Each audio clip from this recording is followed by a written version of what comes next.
Maybe I'm poorer than Patricia's sister now that I've given up on Sarah. When I think about it, I'm really glad to be living in this house. Well, it might be smaller than this one. Laura, the wife of the eldest son, said this with a nasty smile to her niece. At Laura's terrible verbal abuse, the eldest son, Ben, grabbed her shoulder and yelled, "Hey, there's no need to say that much to a child, right? That's too much, no matter what." That's right, Laura. That's too cruel. Sarah's real father and mother might have their own circumstances, and we don't know what situation they're in. It's wrong to deny them unilaterally. I agreed with Ben and criticized Laura. Laura lacks consideration for her niece. Because it's not a normal family. Patricia's sister's family? Normally, you'd want to raise your own child, right? But to choose to raise someone else's child? I can't believe it. I couldn't do it. And to have a child whose background we don't know in our house? Honestly, it's kind of creepy. Laura said, scratching her cheek and showing a nasty smile.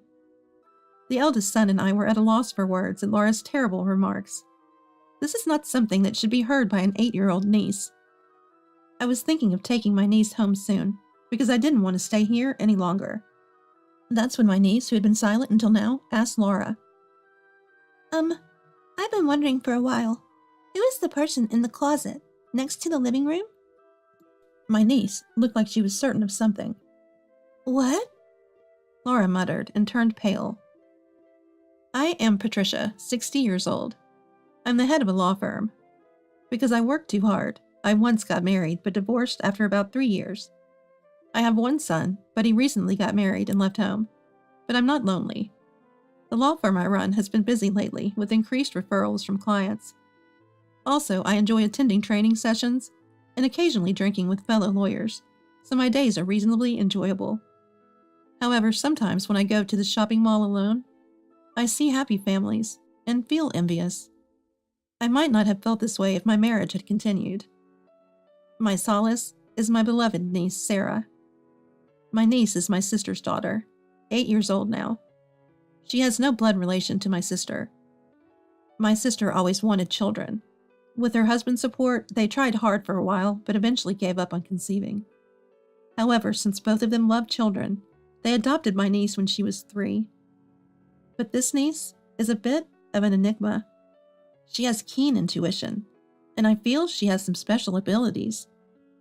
Once, when my sister and niece were coming to my house, I secretly hid luxury sweets in the back of the fridge, a gift from a client. My niece loves sweets and would insist on eating them if found. She especially loves luxury sweets and would cry until given some. So I hid them. But after a while at my house, she started fussing. I smell something good. My sister laughed, not believing her. My niece, sniffing around, pointed at me and said, I definitely smelled something good, Aunt Patricia. You're hiding delicious sweets from me, aren't you? They must be in the back of the fridge. She guessed the hiding spot. Surprised, I took out the luxury sweets from the fridge. My niece smiled triumphantly. See, I knew it. My sister was amazed. Needless to say, the luxury sweets all ended up in my niece's stomach. Such incidents happened frequently. Today, I was going to visit my eldest son and his wife's new house with my niece to celebrate their new home. The reason I'm with my niece is that my sister suddenly had to work on her day off. My sister's husband is always working hard and hardly home, so I sometimes take care of my niece on short notice. After chatting happily with Sarah, I arrived at the eldest son's new house, holding hands with her. It's big and beautiful, my niece exclaimed, her eyes sparkling. Indeed, the eldest son's house, being newly built, had white, clean walls. Moreover, it was well located, and the land was expensive, yet it was reasonably spacious. There was a garage that could fit 2 cars, making efficient use of the space. I pressed the doorbell, feeling a bit nervous. It was because this was my first time seeing Laura since the wedding half a year ago. Soon, light footsteps were heard, and the front door opened. Yes. Patricia, long time no see. Laura came out, greeting me with a smile. Mom, thank you for coming today. The eldest son followed Laura out of the house and thanked me. Thank you for inviting me. And I'm really sorry for the suddenness, but is it okay if my niece Sarah joins us? I told the eldest son and his wife that I had to take care of her suddenly. Nice to meet you. I'm Sarah. Please take care of me. My niece greeted them, looking a bit scared and nervous. Of course, it's okay. You're Sarah, right? You're cute. The eldest son spoke to my niece with a smile. Just when I thought it would be okay, Laura's shrill voice echoed. Are children okay? Won't they dirty our new house? Laura seemed a bit displeased. She is in a bit of a bad mood. She's a well-behaved child. She often comes to my house, so don't worry. I tried to reassure Laura. Well, if you say so, I guess it's fine. But make sure not to touch anything inside the house or open any doors or closets without permission. Laura glared at my niece, pointing her finger as she spoke. My niece is a gentle child, so she seemed a bit intimidated by Laura's attitude. After that, Laura served us drinks, and we chatted about trivial things for a while. We talked about celebrity marriages and popular shops in the neighborhood. My niece didn't seem interested in the conversation and quietly ate her snacks. Concerned about her, the eldest son started talking to her. You're really cute. Do you resemble your dad or mom? He didn't know about my niece's adoption, so it was just small talk with no ill intent. But my niece already knew she wasn't biologically related to her parents, and it's a delicate topic. As I was wondering what to do, my niece began to speak softly. I don't resemble either. I'm not biologically related to Dad and Mom. I don't even know where my real parents are. The atmosphere suddenly turned heavy. Clearly, the eldest son felt he had asked something inappropriate and was flustered. Then Laura spoke up. Oh no! Sarah isn't the biological child of her parents? That's so sad. As the eldest son and I stood in shock, Laura was smiling. Then Sarah might not be able to have a happy marriage, right? You know, like a negative cycle? Laura said with a nasty smile. That's too rude, Laura. Sorry, Sarah. The eldest son scolded Laura and apologized to my niece. It's okay. It's the truth. Don't worry about it. My niece seemed to be acting nonchalant, as if to reassure the eldest son. Laura looked as if she hadn't said anything wrong. I was quite angry at Laura's insensitive attitude, completely oblivious to the situation. I felt it was inappropriate for an 8-year-old child. At the same time, I felt very sorry for my niece, who was treated this way by Laura.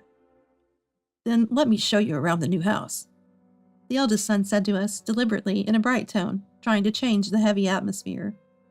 You'll be quite surprised. It's quite spacious.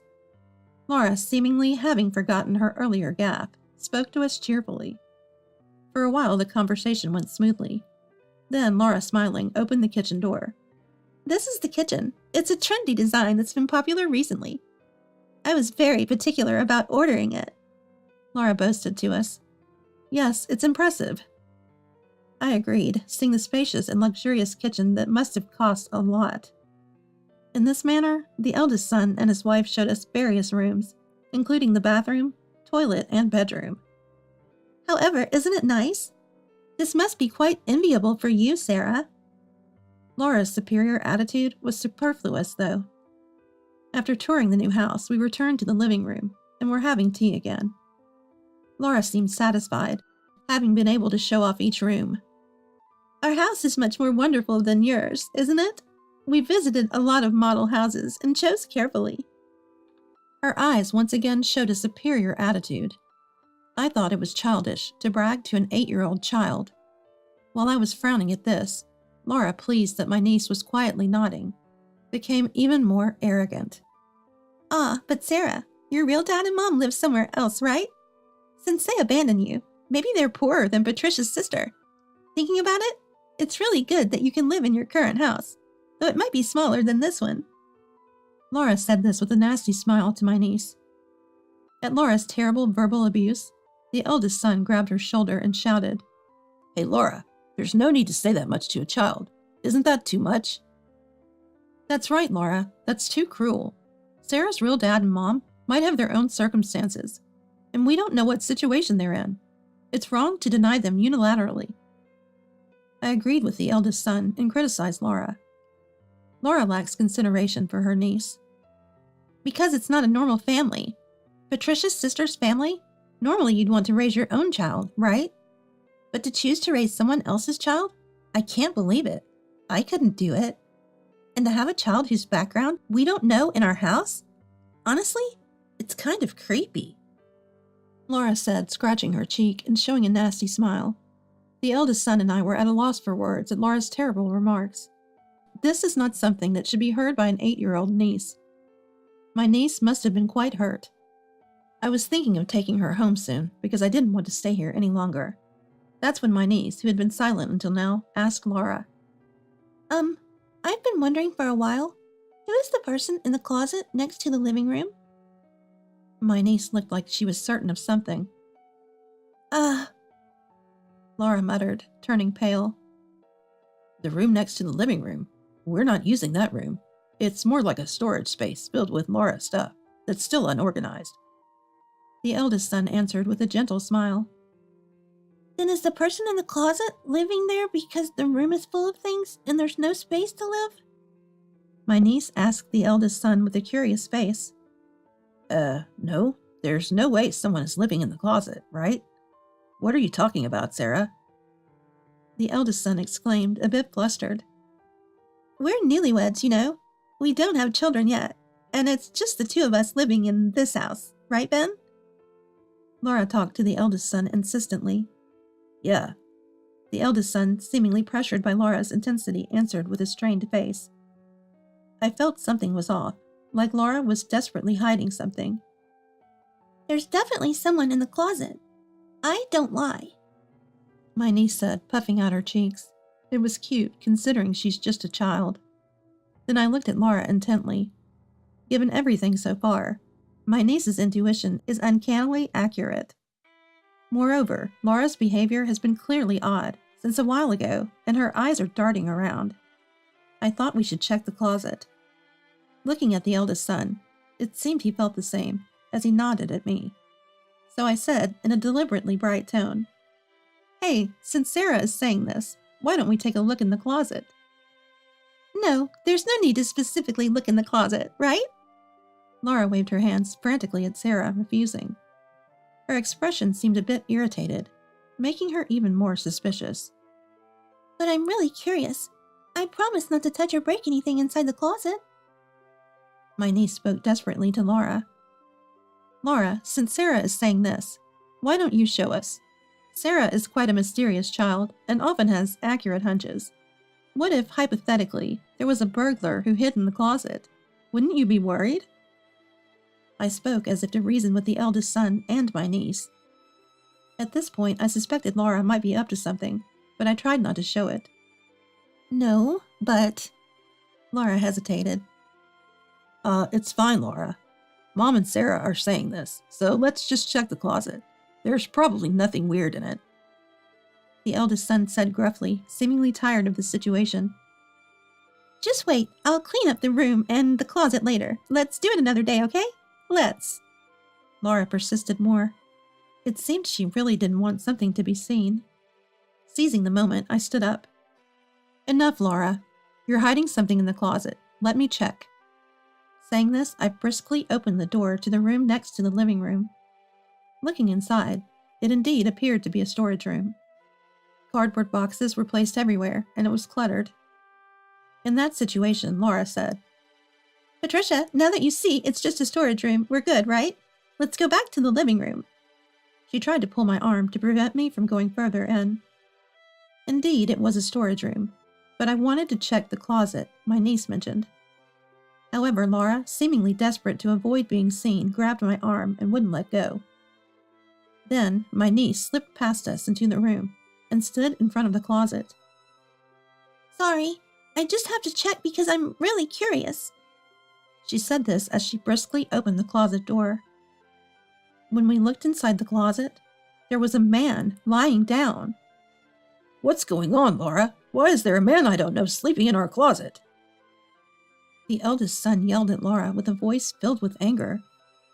Laura's face turned from pale to white. She could only say, I'm sorry. Laura, what's really going on? You just got married to Ben, and you're already cheating? I was more bewildered than angry. The man in the closet looked to be in his early 20s. He was quite handsome, but very thin and looked weak. I thought he was sleeping, but on closer inspection, he seemed to be in a semi-conscious state.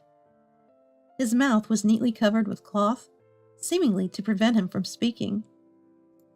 Toy handcuffs were put on his hands, making it impossible for him to escape. As the eldest son and I were speechless at the situation, my niece spoke to Laura. Did you kidnap this man? I thought it was impressive how my niece could stay calm and ask questions in this situation.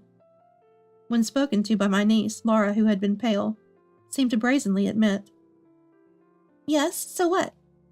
as if it was nothing. Laura, do you even understand what you're saying? The eldest son's voice was shaking, likely due to his considerable agitation. Well, anyone would be in such a situation. That's right, Laura. Kidnapping is a crime. You know? I found my voice wavering as I spoke. But I had no choice. Ben has money. But he looks like a bear. I want a child with an angelic, cute appearance like Sarah. But I can't expect that from a child with Ben. That's why I wanted a child with someone good-looking. Laura said this as if it wasn't a big deal. That doesn't mean you can just kidnap a good-looking man and get away with it. I frowned without realizing it. Is this man your lover or something? It didn't seem likely from the situation, but I asked Laura just in case. Lover? Of course not. This man was a staff member at a club I used to go to. He got suddenly fired due to some trouble with the shop and was about to be thrown out of his house. So I invited him, saying I'd support him for a while if he stayed at my house. Laura answered with a laugh. Then why is he so weakened? It was consensual, right? I asked Laura, feeling very confused. That's because when he got to this house, he found out I was married, from the shoes in the entrance. He tried to run away, saying it was different from what he heard, since I told him I was single. So I had to do this to keep him from escaping. I felt quite disgusted by Laura's proud response.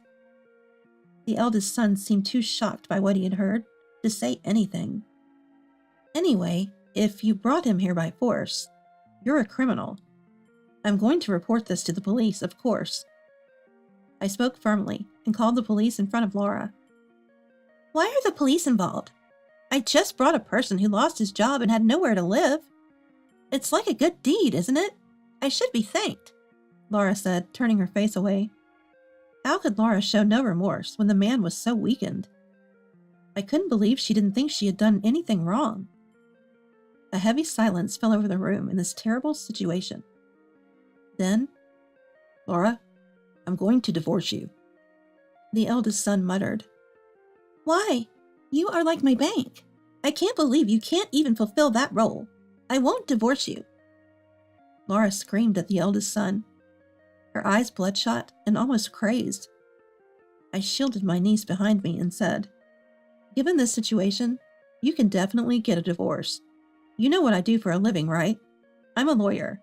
I'll make sure you and Laura get divorced, even if I have to force it. And since she's made such a blunder, I'm going to demand the highest amount of compensation from her. I spoke to Laura calmly. Yes, I'm a lawyer. I can easily handle a case like this and lead it to divorce. Laura finally seemed to understand the seriousness of the eldest son's intention to divorce. No, I don't want a divorce. Please, Ben, forgive me, Laura cried, trying to approach the eldest son. She probably never thought of divorce. Then my niece, who had been hiding behind me, stepped forward. Even if blood ties are important, a child born in such an environment can never be happy. Even if they are born cute, they will live their life resenting you. That's right. If they had such an unreasonable mother, they might run away as soon as they could. Someone who causes so much trouble and commits crimes just to have a cute-looking child doesn't deserve to be a parent, I murmured. The eldest son started speaking, as if he had made up his mind. Laura, never show up in front of us again. I used to think I'd be happy to have children with you in the future. I don't even want to see your face now.